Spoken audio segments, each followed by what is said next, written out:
This is the tone, and how much of this is beer goggles? Is everyone just drinking too much beer in Charlotte, and we're all mistaken, thinking this Panthers team's really a 10 when it's actually a 3 or a 4? Or hopefully not a 5-win team. I pray that's not the case, and I have faith. I have faith. I think the quarterback played his 6 best quarters of football. I have to scream it. This drywall behind me, it's thin. Otherwise, I'd scream it even louder, because clearly people didn't hear me say it on the last show. The quarterback played well. He's played well over the past 6 quarters. He's been clutch. I think the throws in the tight windows have been impressive.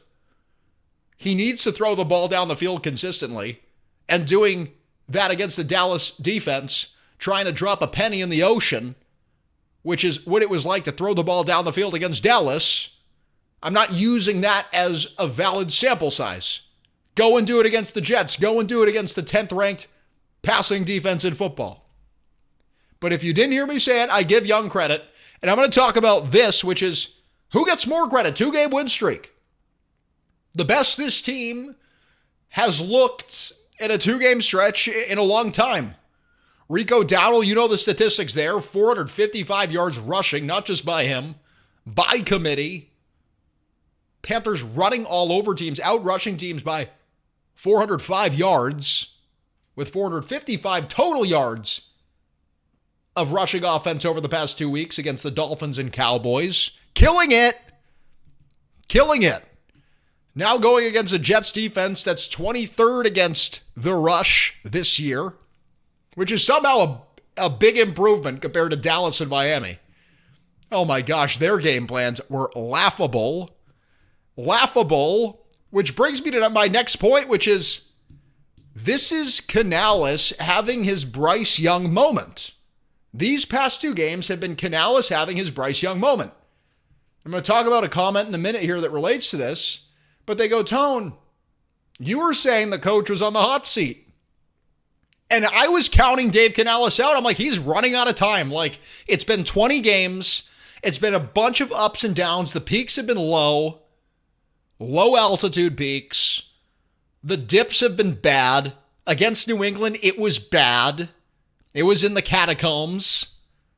You were in the depths against New England, giving up 80-yard punt returns to Marcus Jones, not trusting the quarterback on 3rd and 10, running a dive, punting it, I believe at like your 50, and giving up an 80-yard punt return touchdown after the Gunners that you've overthought and overanalyzed about for hours missed tackles.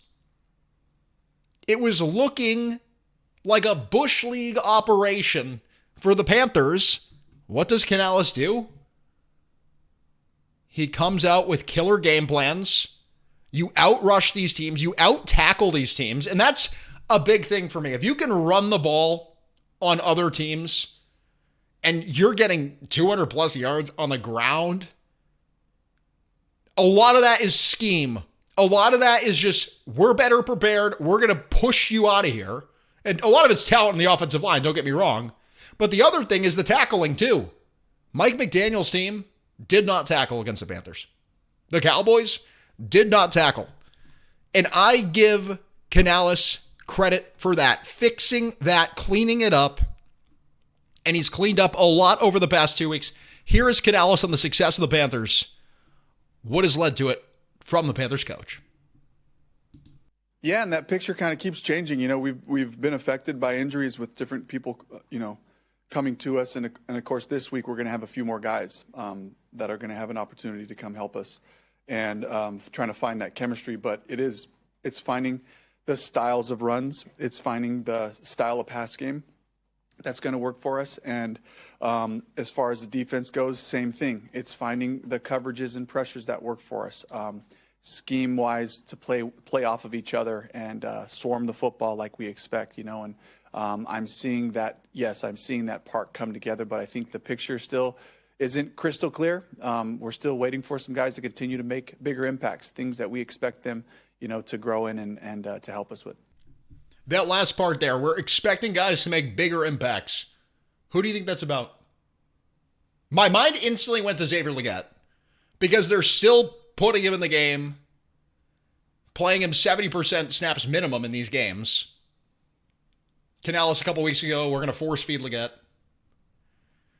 Even though he's struggling, I don't believe in benching him. And maybe it was a pseudo benching when he had the hamstring issue. I don't know. He looked pretty hurt. Who's it about? Who is Canales trying to get more out of? Is it the quarterback? It might be. Consistency. Against Miami, people conveniently forget. Airmailing Leggett on one, leading to an interception. Another fumble, handing the ball off to Bradley Chubb. It's been 6 quarters. It's been 6 quarters of good football. Maybe Canales wants more consistency from his quarterback. And heck, would that make him a bad person? I do want to give Canales credit here, though, before going into Bryce Young. And I'm going to give the Panthers quarterback credit. Just wait. Dave Canales not abandoning the run. I wrote down the sequence of the 3rd drive of the game against Dallas. You're coming off the Bryce Young interception. That wasn't his fault.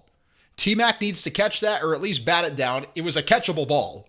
A little bit high, but it's T-Mac. I mean, he literally jumped to Mars on that volleyball catch he had earlier this season.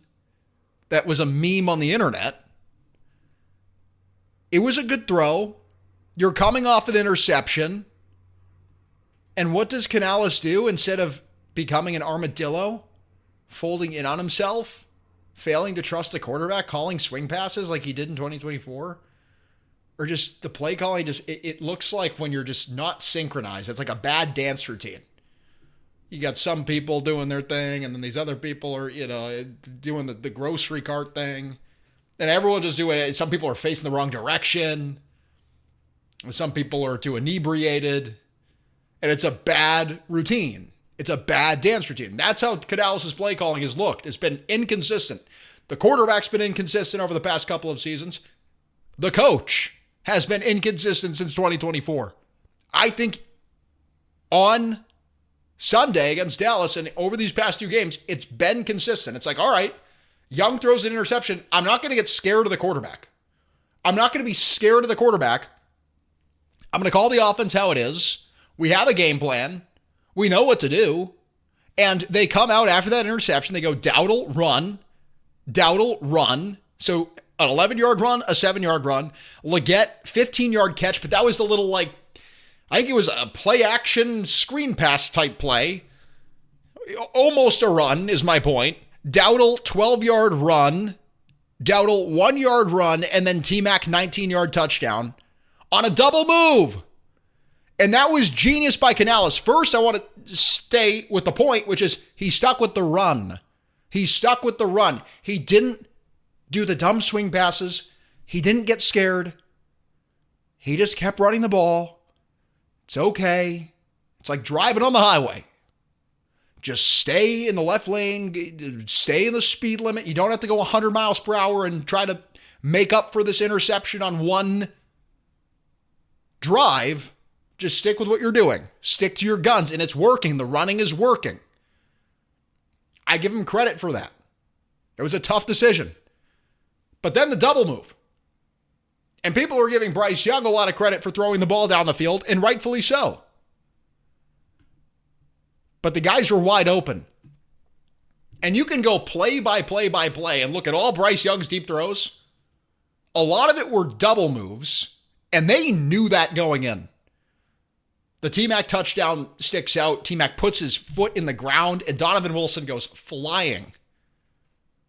Goes flying forward. T-Mac's wide open, first touchdown of his career. That's a coaching thing to me. And yes, Young stood in the pocket and made the throw. I give Young credit, but that's a coaching thing to me. A wide receivers coach, formerly, telling his wide receiver, hey, look, we're going to do a double move here. Don't just run the post. Do a double move. Stick your cleat in the ground and go. Because Schottenheimer's guys, I know Schottenheimer. Dave Canales dapping up his boy before the game. Brian Schottenheimer. I know Schott. He doesn't care about the defense. He doesn't care about Donovan Wilson, the defense. The Cowboys don't care about the defense. The Cowboys are on a 2-year hiatus. They're on a sabbatical from defense. Seriously. I don't think they care. I think Schottenheimer, he shouldn't have gotten the job. He got the job. And it's sort of like a one-night stand where Jerry Jones goes, you know what? We got to stop spending so much money. We're going to have picks down the line. You can have the job, Schottenheimer. And I know this is non-sequential, like you traded Parsons after you got Schottenheimer. I get that. But I think it goes hand in hand. Get a coach you don't really care about. He's here for a season or two. He's mediocre. He gets fired. You get some young guys in the system with the picks you got from Green Bay. Dak is not old. And you wait this thing out. I don't think the Cowboys are in it to win right now. Clearly. Trading Micah Parsons to Green Bay. And I think the defensive operation over there as a whole is sort of like, whatever. We don't care about it. And Canales gets credit. He knew what they were going to do. He knew their tendencies. And as a former wide receivers coach, he knew how to attack this defense. Another example of that with the Rico Dowdle play action. I believe it was a wheel route he runs. It's a play action. And Dowdle, he's tiptoeing. He's like Mike Jackson. I'm not kidding. And not the Panthers Mike Jackson, the actual Michael Jackson. I swear I could hear the intro to Beat It. Coming on. He was just a queen on the 17. And he's just I don't even know if that's the lyrics. I'm trying to think of the lyrics to Beat It off the top of my head. And I feel like I feel like I shouldn't be able to maintain my right as a host without knowing the lyrics to Beat It off the top of my head. Like, oh, I'm sorry. But Rico Dowdle looked like Michael Jackson. Tiptoeing. He's wide open on the wheel. And Bryce Young, yes, stood in the pocket, made the throw. He was dropping a penny into an ocean. But we won't give him an asterisk for that. I still think that's scheme. I think Canales watched the tape. He goes, all right, you know what we're going to do? They're going to have no idea Rico Dowdle on the play action's going to just, and you can see it. Like I said it on the Monday breakdown, I go, it's almost like one of those plays where where the middle school team puts a wide receiver on the outside and the kid pretends he's sleeping. And then the defense doesn't realize he's there. That is what it was. Dowdle just looks like he's a decoy. He's not involved in the play. And next thing you know, he's toeing down the field. And Young drops it into him. A lot of this was scheme. A lot of this was play calling. A lot of this was preparation. And I give Canales a ton of the credit. And I don't know by his quote there if it's referring to the quarterback or Leggett. There's a lot they're going to have to improve. Young's on the right track. You're going against a Jets defense that's at the bottom of the league, but they're pretty good against the pass. 10th against the pass. Can he do it against the Jets? He's beginning to look like Bama Bryce. He's beginning to look like the Bryce Young that we saw at the end of 2024. Can he catch lightning in a bottle? Can the coach continue to outcoach other coaches? He's got Aaron Glenn, who's on the hot seat. So go and do it again against Aaron Glenn. And an interesting point here, Jets last in the league in turnover differential at -7. That's why I don't think this is a trap game, because I think that plays right into your cards. If you don't turn over the ball against this team, you take care of the Jets. I don't think it's a trap game. I think the Jets are just going to get in their own way completely. They do need to start getting some pressure on the quarterback, though. They're bottom of the league in sacks with 5 sacks. You know how many sacks the freaking Denver Broncos have? So this is the variation in the NFL right now. The Denver Broncos have 30 sacks. The Panthers have 5. I don't know the Broncos' record off the top of my head, but that's pretty unbelievable. And the Broncos have been struggling in other departments. It's pretty miraculous there is that contrast between the sack leader in the NFL, the Broncos, 30. The next team behind them is the Steelers and Seahawks, tied with 20. Panthers all the way to 5 sacks. So hopefully you begin to get a little more development from your edge rushers. I think that's going to be key to the success. Key to the success. Can Umami Ellen, can Nick Scorton continue to progress and develop? They've developed against the run, certainly. So the building blocks are there. Do it against the pass. Can they Get after the quarterback. Generate pressure. Do you know that Dak Prescott had 3.01 seconds to throw? He had all day back there. You're not going to win against Josh Allen with that recipe. Probably not going to beat Jordan Love and the Packers with that recipe. I want playoffs. I was thinking about it earlier. I don't want the beer goggles on. I want this to be real. I want to wake up and have a 10. I want Bryce Young to be the best quarterback in football. Now let's go to the comments. Dr. Mike. Dr. Mike. Always listen to your doctor. That's why I listen to Mike. Bruh, stop the hate in all caps. Last week you had Bryce and Canales in the unemployment line. We played competent football. Enjoy the dub. So Dr. Mike grounded in his take. Grounded. Enjoy the dub. Presence. Enjoy the moment. Enjoy the moment. He's a doctor. He's telling you, Dr. Mike, he's got the cure for anxiety. I need Dr. Mike to be my therapist. I need to be present and enjoy the dub. Show over. We're done. Enjoy the dub. We're good. But okay, I get it. I get where Dr. Mike's coming from here. I did have Canales. We'll start with him in the unemployment line. And that wasn't informed. That was intuition. Because I think that game against New England was horrible. And Canales said it himself. We got outcoached in all phases. This is an all phases thing. He took blame for it.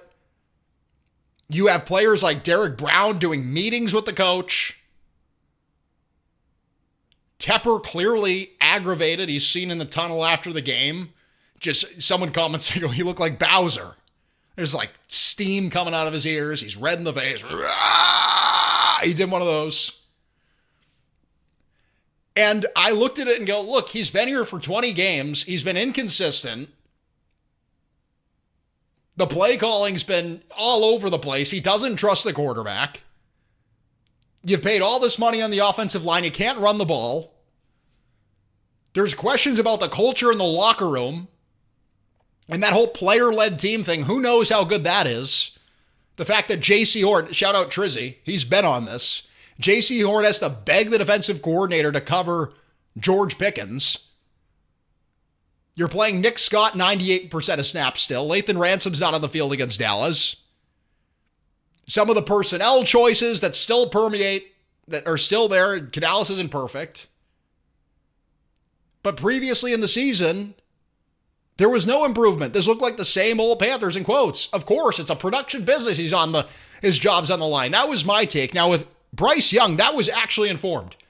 Dan Graziano last week said Bryce Young could be benched for Andy Dalton. And I didn't even share that with you until like 17 minutes into the video because I don't want to be clickbaiting. I'm not going to be the guy. I'm not going to be the guy that goes, oh, Dalton. Like, I could do that if I wanted to. I could yell into a microphone and say, put in the red rifle. You have the red rifle sitting on the rack. Why do you have Bryce Young in the game?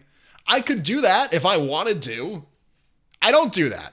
That was from Dan Graziano, who literally ESPN's right up there with Schefter, their guy, ESPN reporting it. He reported 2 guys could be out.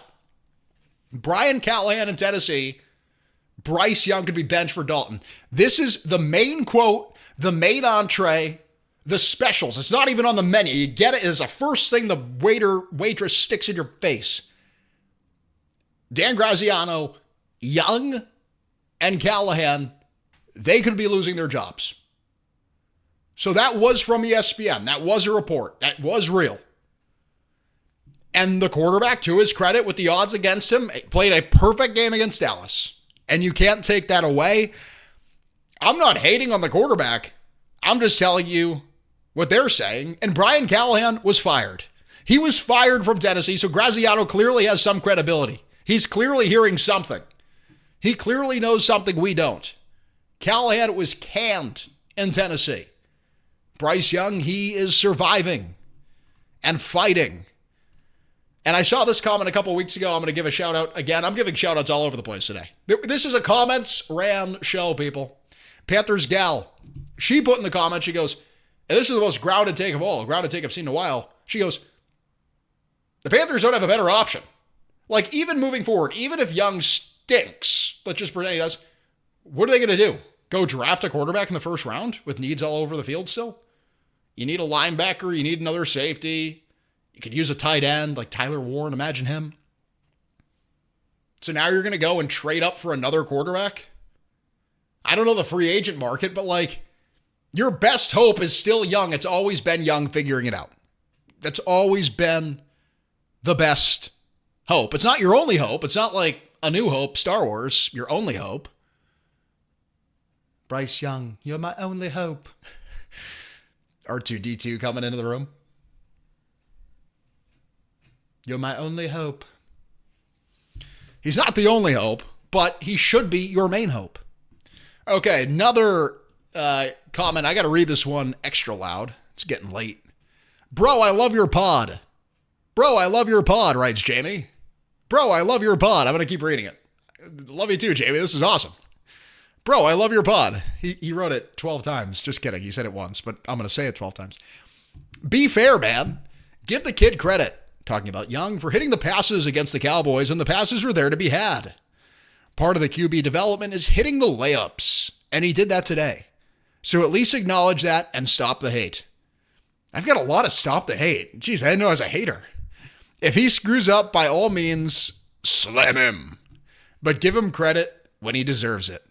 And they call it ratioed. It's like when you get more likes on a comment than the post. And Jamie ratioed me here, dude.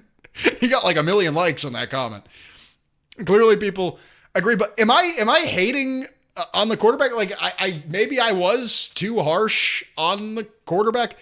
He had a really good game, but a lot of it is dropping pennies into the ocean against the Cowboys. And I'm not extrapolating from that performance. I don't have faith in Bryce Young as a downfield passer at this point in time because he was able to do it effectively against the 32nd ranked pass defense. Like that's just not as a better, this team is ran by a guy who made his money as a hedge fund manager, Tepper. Are you buying Bryce Young stock because he did it? Like, frame it like this. You're on Robinhood or whatever you're using to trade. That's not even a plug. And you look at the stocks and there's, Baker Mayfield, and we're going to talk about him in here. There's all these quarterbacks. Are you buying Bryce Young because he destroyed the Cowboys? And the numbers are really good. Here are the numbers. So Jamie's talking about this. Bryce Young, when targeting past the 6 versus the Cowboys, 8 of 9, 143 yards, 3 tutties, perfect passer rating. This is my favorite one. Bryce Young, when trailing against the Cowboys, 10 of 10, 125 passing yards, 3 tutties, perfect passer rating. He was freaking nails. He was freaking nails, and the interception that he threw wasn't even his fault. Not his fault at all. It was a perfect game for the Panthers quarterback. It was a perfect game for the Panthers quarterback. It's been 6 quarters. It's been 6 quarters. And if Bryce Young can play clean football and you can get a pass rush and continue to run the ball, maybe not at this level. I don't think 200 yards a game is feasible. But if you can run the ball effectively, Bryce Young doesn't turn the ball over, and you get some semblance of a pass rush, and maybe some of the issues in coverage go away as well, you're in great position. You're in great position. And they got to continue to do the things they've done right, which is tackling, which is play calling, which is this. Here's Dave Canales on his mindset about Bryce Young moving forward. Comparing Bryce Young to Baker Mayfield. He was prompted to compare Young to Mayfield. Here's a clip. Just listen to him. Probably the biggest similarity would just be belief and confidence. It's the return. It's the return to the sideline after a touchdown or after an interception, and it's the refocus. It's the return to like, all right, we got more football, and just having that type of mentality where, but the next play could be a touchdown, and that's a great trait to have, and that makes me feel confident that I can just continue to call the game that's supposed to be called versus having to make adjustments based on what the quarterback feels. And Bryce gives me confidence to just call whatever's on the sheet for whatever the area is, and we can just build from there. And how important? There's certain things you just say them. You just say them. And like the truth is an interesting thing because the truth always gets out. This podcast is getting deep today. The truth always comes out, especially when you're speaking 1,000 words into a microphone during press conferences like Dave Canales. And he credits Bryce's bounce back. But the first thing he says there is, or last thing in the clip is, he talks about how he's just calling the game as it is. And he has faith in the quarterback and he just calls the plays in. And I think this sticks out to me because he got a little bit of a reward for sticking to the play sheet, Dave Canales did. Instead of folding in on himself, instead of getting scared of your quarterback and playing scared, he said, you know what, let's try a shot down the field. Let's try to hit T-Mac on a double move for a 19-yard touchdown. Let's try to get Jimmy Horn on a wheel route. Let's try to get Rico Dowdle on a play action, tiptoe out of the backfield and catch one downfield. Let's throw the ball downfield and not be stupid about it like they were week 1 and week 2, sending Renfro on freaking go routes down the sideline, strategically throwing the ball down the field. And I think they've hit a little bit of a recipe. Hopefully it sticks against the 10th ranked pass defense in the NFL, the New York Jets. They're 0-6. They still got some pieces in that secondary and on the defense as a whole. Can it continue? But this is what I really want to hit on. So Dave Canales talking about Bryce Young versus Baker Mayfield. He goes, the ability to bounce back. It's his greatest asset. And I think, honestly, it is. I agree with that. I think that Bryce Young in the fourth quarter, the clutch thing, I think it's real. He's done it against the Dolphins, down 17-0. He did it against the Cowboys, perfect passer rating, the stats, 10 of 10, 125 yards, 3 touchdowns. When trailing versus Dallas, Bryce Young. When trailing versus Dallas, 125 and 3 tutties, 100% completion percentage. He's perfect when trailing. Great when trailing. They're bad defenses, so you put a little asterisk on it, sure. But I do think that Young, he's not the type of guy where the lights get too bright for him at the end of the game. And I give him credit for that. He's been able to do it. Heck, you go back to last year, almost did it against the Eagles. If Leggett catches that ball down the seam, you beat the Eagles. You beat the Super Bowl champs. I don't get upset at Canales, or rather Young, for the late game stuff. When you're in it, he can keep you in it. Like, he has that clutch thing to him. It's just, are you going to be in it? Or are the turnovers going to continue to persist? Are the turnovers going to continue to plague the team? If he can clean it up, there's a mold there. It's sort of like a Lego set. You've already built it. You just got to put it together now. As the parts are there, can you click it all together? And the clutch thing, I will acknowledge it. I wasn't ready to acknowledge it after the Miami game. I'll acknowledge it now. I think Young has a little bit of that late game swagger. Maybe he has the clutch gene. Comes back after 2 bad turnovers against the Dolphins, down 17-0 and wins. Game-winning drive against Dallas, bleeds the clock and wins. The other thing, I have to mention this. It's a shame I took this long to mention it. The footwork and pre-snap stuff has cleaned up for Young. It's cleaned up. He looks a lot better. A lot of those shorter throws, too. He had some big ones down the stretch against Miami. A couple big ones against Dallas. The Hunter Renfrow one on 4th and 3, that sticks out. The Jimmy Horn out route, he had to put a lot on that ball against Miami to get that one there. The footwork, he doesn't look like a deer in the headlights back there. The pre-snap operation, they're continually snapping the ball with time left on the play clock. They have cleaned that up unequivocally. That has been cleaned up by the quarterback. I give credit to the quarterback, not the coach. I think Canales coaches the footwork. I think he coaches the pre-snap stuff. But I think ultimately, especially the footwork, that's on the quarterback. That's a mental thing. Is this going too far, though? The Panthers have a quarterback that Scott Fowler, or the Panthers had a quarterback that reminds Scott Fowler of Bryce Young. Charlotte Observer columnist, longtime Panthers writer. He's very knowledgeable with the team. He writes, who's the player that reminds him of Bryce Young? Jimmy Clausen? No. Cam Newton? No. It's Baker Mayfield. This is where it goes too far. This is where it goes too far for me, personally. Fowler writes, I'm talking about Bucks Baker. The quarterback that just keeps winning in Tampa Bay. Now sits third in 2025 most valuable player odds, trailing only superstars Josh Allen and Patrick Mahomes. Young and Mayfield are vertically challenged number one picks who won the Heisman Trophy in college. They experienced numerous ups and downs in the pros without ever wavering in the belief that they were pretty darn good.